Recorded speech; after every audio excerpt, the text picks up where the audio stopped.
Sejarah Orange Depok.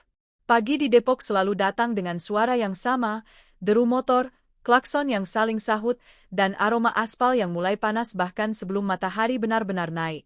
Raka Wiratama berdiri di tepi trotoar, tepat di depan sebuah jembatan besi bercat oranye mencolok. Warnanya terang, nyaris menyilaukan, seolah ingin menegaskan keberadaannya di tengah lalu lintas yang tak pernah berhenti. Namun bagi Raka, jembatan oranye bukan sekadar jalur penyeberangan. Ia adalah tanda tanya. Setiap hari Raka melintasinya saat berangkat ke kantor redaksi kecil tempat ia bekerja. Tapi baru pagi itu ia benar-benar berhenti. Ia memandang ke bawah, ke arah sungai yang mengalir tenang, menyimpan cerita yang tak pernah ditulis di papan informasi manapun. "Mas, mau nyari siapa?" Suara tua itu datang dari samping. Seorang lelaki renta duduk di bangku kayu reot, membawa tongkat bambu dan topi lusuh. Kulitnya legam, matanya tajam tapi hangat. "Saya jurnalis, Pak," jawab Raka. "Lagi nyari cerita soal jembatan ini." Lelaki itu tersenyum kecil. Kalau jembatan ini bisa ngomong, dia udah teriak dari dulu. Namanya Pak Dharma. Sejak muda, ia tinggal tak jauh dari sungai. Ia menyaksikan sendiri bagaimana kawasan itu berubah dari jalur tanah becek menjadi penghubung penting antara wilayah Depok lama dan kawasan baru yang terus tumbuh. Dulu, sebelum jembatan berdiri, warga menyeberang dengan rakit kayu. Anak-anak sekolah menunggu air surut. Pedagang memanggul dagangan sambil berdoa agar tak terpeleset. Sungai bukan sekadar aliran air, ia adalah batas, sekaligus penghalang hidup. Jembatan pertama dibangun sederhana, kata Pak Dharma, matanya menerawang. Besi seadanya. Bukan buat gaya, tapi buat nyambung hidup orang. Raka mencatat cepat. Angin pagi meniup bau sungai, bercampur kenangan. Tak jauh dari situ, Ibu Sari mendorong gerobak kecilnya. Ia menjual kopi dan gorengan sejak subuh. Baginya, jembatan oranye adalah tempat rezeki. Kalau macet, dagangan saya laku, katanya sambil tertawa kecil.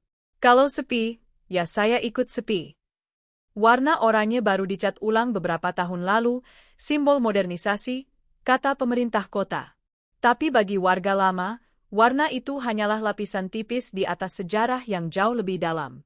Raka tahu, ini baru awal. Jembatan ini menyimpan lebih dari sekadar besi dan cat.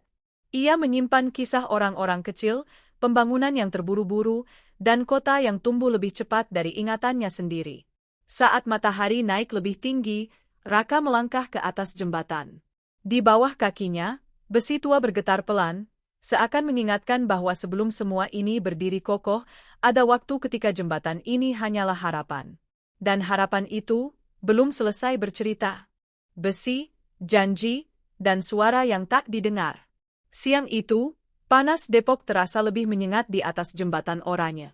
Aspal memantulkan cahaya, kendaraan merayap pelan, dan klakson bersahutan seperti keluhan yang tak pernah selesai. Raka berdiri di pinggir jembatan sambil memotret detail besi tua yang mulai berkarat di beberapa sudut, bekas umur yang tak bisa ditutup cat setebal apapun. Di sampingnya, Naya menyesuaikan kamera kecilnya. Mahasiswi arsitektur itu baru saja pulang kuliah dan langsung menemui pamannya. "Om tahu nggak," kata Naya sambil menunjuk rangka jembatan, "struktur ini khas akhir 90-an. Dibangun cepat, tapi bukan tanpa risiko." Raka mengangguk. Dari arsip yang ia kumpulkan, proyek pelebaran jembatan oranye memang dimulai saat Depok mulai berubah dari kota penyangga menjadi kota hunian padat. Jalan sempit tak lagi cukup. Arus manusia dan kendaraan memaksa pemerintah bertindak cepat. Namun cepat sering kali berarti tergesa. Pak Dharma muncul dari arah sungai, membawa botol air dan duduk di pagar pembatas. Ia menatap jembatan dengan sorot mata berbeda, bukan bangga, melainkan waspada. "Waktu itu," katanya pelan, "alat berat datang pagi-pagi. Rumah warga digusur garisnya pakai kapur. Nggak semua ngerti apa yang bakal terjadi. Banyak warga setuju jembatan diperbesar. Tapi tak sedikit pula yang kehilangan halaman, lapak, bahkan akses langsung ke sungai. Ibu Sari termasuk yang nyaris terdampak. Gerobak saya dulu hampir nggak boleh mangkal, katanya mengenang. Katanya mengganggu proyek. Tapi proyek itu juga hidup dari orang-orang yang lewat sini. Debu pembangunan pernah menutup langit kecil kawasan itu selama berbulan-bulan. Anak-anak sekolah pulang dengan seragam abu-abu kecoklatan. Sungai di bawah jembatan berubah keruh, penuh sisa material. Raka mencatat satu hal penting. Tak ada papan cerita sejarah. Tak ada penjelasan. Tak ada dokumentasi suara warga. Semua bergerak, tapi ingatan tertinggal. Naya membuka sketsa digitalnya. Ia memperlihatkan desain awal jembatan yang pernah diusulkan, lengkung lebih ramah pejalan kaki, ruang pandang ke sungai. Tapi yang dipilih versi paling efisien, katanya. Murah, cepat, dan cukup kuat. Kata, cukup, menggantung di udara. Sore mulai turun. Lampu-lampu jalan menyala satu persatu, memantul di ket oranye yang mulai kusam. Jembatan itu kini berdiri kokoh, dilewati ribuan orang setiap hari, tanpa mereka tahu bahwa di bawah besinya ada cerita tentang suara yang sempat diabaikan. Pak Dharma berdiri perlahan. Jembatan ini memang nyambung jalan, katanya. Tapi nggak semua hati ikut tersambung. Raka menutup bukunya. Ia sadar, jembatan oranye bukan sekadar proyek infrastruktur. Ia adalah hasil tarik-menarik antara kebutuhan, kekuasaan, dan kehidupan sehari-hari warga kecil. Dan kisahnya masih berlanjut, seiring kota yang terus menekan ke depan tanpa sempat menoleh ke belakang. Di atas jembatan, hidup berjalan tanpa henti. Pagi dan sore adalah dua wajah jembatan oranye yang paling jujur. Pagi dipenuhi tergesa, sore syarat kelelahan. Di jam-jam itu, jembatan bukan lagi sekadar penghubung wilayah, ia berubah menjadi panggung tempat ribuan kehidupan berpapasan tanpa saling mengenal. Raka berdiri di sisi timur jembatan saat matahari belum tinggi. Udara masih menyimpan sisa embun, tapi jalan sudah padat. Motor-motor menyelip rapat, mobil saling mendesak, dan pejalan kaki bergerak hati-hati di tepi sempit yang nyaris terlupakan. Di bawah jembatan, sungai mengalir tenang, kontras dengan kekacauan di atasnya. Ibu Sari sudah membuka lapaknya sejak subuh. Asap kopi panas mengepul, bercampur bau bensin dan gorengan. Baginya, jembatan oranye adalah jam kerja tanpa jarum. Kalau macet panjang, berarti rezeki panjang, katanya sambil menuang kopi ke gelas plastik. Kalau lancar, ya kita ikut cepat beres. Raka memperhatikan wajah-wajah yang berhenti di depan lapak Ibu Sari. Sopir ojek online, pegawai kantor, mahasiswa, semua singgah sebentar, lalu menghilang di arus yang sama. Tak ada yang bertanya sejak kapan jembatan ini berdiri. Tak ada yang peduli siapa yang dulu kehilangan tanahnya. Sore hari, Naya datang lagi. Kali ini tanpa kamera, hanya membawa buku catatan. Ia duduk di pagar pembatas, memperhatikan pola lalu lintas. Om, katanya, kalau dilihat dari sudut arsitektur kota, jembatan ini gagal ramah manusia. Raka tersenyum pahit, tapi berhasil ramah kendaraan. Mereka terdiam saat sirene ambulans meraung, mencoba membuka jalan. Beberapa pengendara menepi, sebagian lain tetap bertahan. Beberapa menit kemudian, lalu lintas kembali mengunci diri seperti tak pernah terjadi apa-apa. Pak Dharma muncul menjelang maghrib. Ia berjalan pelan, menepuk besi jembatan seolah menyapa kawan lama. Dulu, katanya, anak-anak main layangan di sini. Sekarang, orang berdiri sebentar aja takut kesenggol spion. Ia bercerita tentang kecelakaan kecil yang sering terjadi, motor terpeleset saat hujan, pejalan kaki terjepit arus, suara benturan yang cepat dilupakan. Jembatan tetap berdiri, tak pernah benar-benar disalahkan. Lampu-lampu mulai menyala. Warna oranye berubah temaram, hampir kecoklatan. Dari kejauhan, jembatan tampak indah, ikon kota yang sering masuk foto media sosial.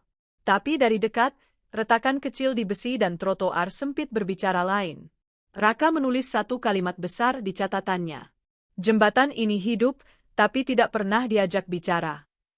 Malam turun. Arus kendaraan perlahan menipis. Ibu Sari menutup lapaknya. Sungai kembali terdengar jelas, mengalir tanpa tergesa. Di atas jembatan oranye, hidup memang terus berjalan. Tapi pertanyaannya mulai terasa semakin berat. Sampai kapan jembatan ini hanya menjadi tempat lewat, bukan tempat memahami? Retak yang tak pernah dibicarakan. Hujan turun tanpa peringatan malam itu. Tidak deras, tapi cukup lama untuk membuat jembatan oranye berkilau seperti besi tua yang dipoles kenangan. Air mengalir di sela-sela sambungan logam, menetes ke sungai di bawahnya, membawa serta suara yang pelan namun mengganggu. Raka berdiri di bawah payung hitam, menatap jembatan dari kejauhan. Ia menerima pesan singkat dari redaksi, ada isu jembatan tua, cek lapangan. Isu, kata yang sering muncul saat kekhawatiran belum berubah menjadi keberanian. Di sisi jembatan, Pak Dharma sudah lebih dulu duduk. Wajahnya terlihat lebih tua di bawah lampu jalan. Kalau hujan begini, katanya lirih, besinya bunyi. Dulu enggak? Raka menajamkan pendengaran. Di sela suara hujan dan kendaraan, terdengar decit halus, seperti napas berat yang ditahan terlalu lama. Jembatan itu tidak berteriak, tapi juga tak sepenuhnya diam. Beberapa warga mulai resah. Foto retakan kecil di pagar pembatas beredar di grup pesan. Video genangan air yang tak surut cepat menjadi bahan diskusi. Tapi seperti biasa, semua berhenti di level obrolan. Ibu Sari mengaku takut, tapi tak punya pilihan. Kalau jembatan ditutup, saya makan apa? Katanya sambil merapikan lapak. Kalau tetap buka dan ada apa-apa, saya juga di sini. Ketakutan di kota selalu punya dua wajah, takut terjadi sesuatu, dan takut kehilangan penghidupan. Naya datang membawa hasil tugas kuliahnya. Ia menunjukkan data usia material dan simulasi beban.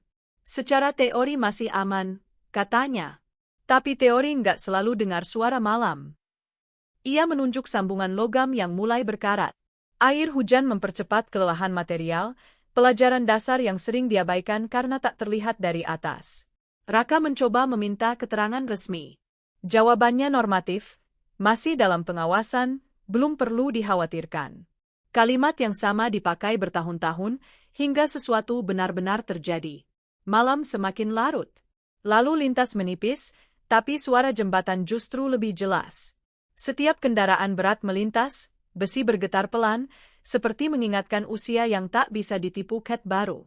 Pak Dharma berdiri dan menyentuh pagar. Jembatan ini capek, katanya pelan. Dia udah bawa terlalu banyak. Raka menulis tanpa berhenti. Untuk pertama kalinya, ia merasa bukan hanya sedang meliput, ia sedang mendengarkan pengakuan sebuah bangunan yang tak pernah diberi hak bicara. Hujan reda. Lampu jalan memantul di genangan kecil. Jembatan oranye kembali tampak biasa. Tapi bagi mereka yang malam itu mendengar dan melihat lebih dekat, tak ada yang benar-benar sama. Retaknya kecil. Suaranya pelan. Tapi sejarah selalu dimulai dari tanda-tanda yang diabaikan. Jembatan yang mengingat kita. Pagi itu berbeda. Tidak ada kejadian besar, tidak ada sirene, tidak ada runtuhan. Namun suasana di sekitar jembatan oranye terasa lebih hening dari biasanya, seolah kota memberi ruang bagi sesuatu yang ingin disadari. Raka berdiri di tengah jembatan, tepat di garis pembatas dua arah. Ia memperhatikan orang-orang berlalu lalang seperti biasa, pegawai yang menunduk menatap ponsel, pengendara motor yang terburu-buru, truk kecil yang menggeram pelan saat menanjak. Semua lewat. Tak ada yang benar-benar singgah. Namun Raka tahu, jembatan ini telah menjadi bagian hidup mereka, bahkan saat tak pernah disapa. Di sisi kiri, Ibu Sari membuka lapak lebih awal. Ia menyeduh kopi sambil memandangi arus pagi. Kalau jembatan ini nggak ada, katanya pelan, saya mungkin nggak pernah dagang di sini. Anak saya juga mungkin nggak sekolah sejauh sekarang. Di bawah jembatan, Pak Dharma berdiri dekat sungai. Ia menatap air yang mengalir, air yang sama sejak puluhan tahun lalu, meski wajah kota di atasnya berubah berkali-kali. Ia mengingat masa ketika orang menyeberang dengan rakit, ketika sungai adalah batas dan harapan sekaligus. Orang ingat jalan, lupa sungai, katanya. Ingat tujuan, lupa perjalanan.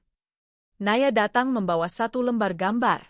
Bukan desain baru, melainkan ilustrasi jembatan dengan ruang pejalan kaki yang layak, bangku kecil, dan papan cerita sejarah. Ia menempelkannya di pagar sebentar, hanya untuk melihat reaksi orang. Beberapa berhenti. Sebagian memotret. Lalu semua kembali berjalan. Raka akhirnya menulis laporan yang berbeda. Bukan sekadar soal usia jembatan atau retakan logam. Ia menulis tentang hubungan manusia dengan bangunan yang melayani tanpa diminta mengeluh. Tentang kota yang tumbuh cepat, tapi sering lupa menoleh ke belakang. Sore hari, matahari jatuh tepat di ujung jembatan Oranye. Cahaya memantul di cat yang mulai pudar, membuat warnanya lembut, hampir hangat. Untuk sesaat, jembatan itu terlihat seperti bukan benda mati, melainkan penjaga setia yang kelelahan tapi tetap berdiri. Raka berhenti di tengah, menatap kedua arah. Ia sadar, sejarah tidak selalu ditandai monumen besar atau prasasti resmi. Kadang, sejarah berdiri diam di tempat yang setiap hari kita lewati tanpa peduli. Jembatan Oranye Depok tidak meminta dikenang. Ia hanya terus menghubungkan wilayah, waktu, dan kehidupan. Tapi jika suatu hari ia benar-benar hilang atau diganti, yang tersisa bukan hanya besi dan beton yang runtuh. Yang hilang adalah ingatan tentang bagaimana kota ini tumbuh, pelan tapi berat, di atas punggung jembatan yang setia. Dan mungkin, baru saat itu kita sadar, bukan jembatan yang membutuhkan kita untuk mengingatnya. Kitalah yang membutuhkan jembatan untuk mengingat siapa diri kita sebenarnya. Jembatan Oranye Depok masih berdiri hingga hari ini, dilalui ribuan langkah tanpa suara. Ia tidak meminta perhatian, tidak menuntut pujian. Namun di balik besi dan cat yang memudar, tersimpan cerita tentang kota yang tumbuh, warga yang bertahan, dan waktu yang terus berjalan. Selama jembatan itu ada, sejarah tidak pernah benar-benar pergi, ia hanya menunggu untuk didengarkan.